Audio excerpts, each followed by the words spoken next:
Og hvor er vi og sådan noget? Jamen nu sidder vi her i luftkastellet og nyder morgenmad. Men det der er, du kan lige tage lidt udsigt der.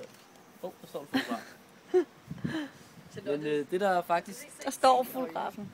Men det som det handler om lige nu, det er at vi i vores morgenmad her, der er vi blevet forstyrret af en bi. Det kan vi godt sige. Vipsbi. Vi kan ikke, det ved jeg ikke. Det ved jeg ikke nok om. Jeg fik 5 i biologi.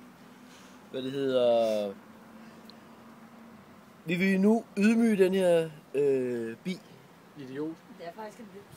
Ja, det skal ydmyges. Jeg skal lige sige, at man må ikke prøve det her derhjemme. Nej, aldrig gøre det derhjemme.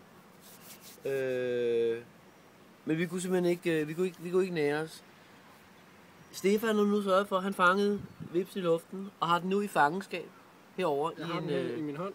Og i en pakke dejlig spejepølse nede fra Irma. Det er det bedste til at fange vipse, det er det her Fiorucchi salami. Ja.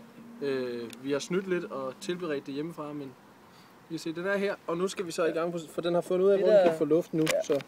Det der skal ske nu, det er, at vi tænkte, det mest ydmygende, vi gøre ved den, det var at slå den ihjel med honning. Så vi vil faktisk banke den i hovedet med en dåse honning, et glas 250 gram honning. Så det sker her nu. Så skal vi lige have, hvis du lige flytter fingrene. Ja, sådan, så er det nu. Der var den. Sådan. Kvæsbi i honning. Ja. Så kan man gøre det, at når man kommer ind, så kan man tage resterne og blende den op i honningen for lige at forstærke smagen. Ja. Godmorgen Danmark. Så kommer det der. Og kameraet går tilbage. Hvad synes du om vores mænds humor? Jeg vil bare vide, om jeg har mad til. Skal du se resultatet? Se, der har vi så.